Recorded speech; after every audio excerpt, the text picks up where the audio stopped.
भारतीय सूरमा Jos Buttler और Alex Hales की बैटिंग गर्दी का निशाना बन गए। इंग्लैंड भारत को 10 विकेटों से रौंद कर T20 वर्ल्ड कप के फाइनल में पहुंच गया। 169 रन का हदफ गोरो ने हंसते खेलते पूरा कर दिया।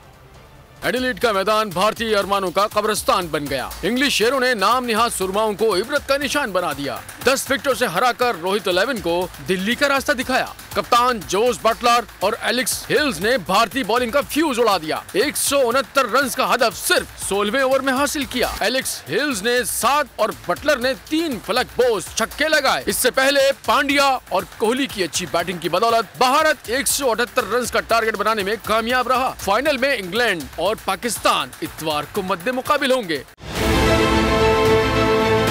बहुत अच्छी कवरेज की, ये मार्च की तो जबरदस्त कवरेज थी। बॉल की प्रॉब्लम सबसे बेस्ट थी।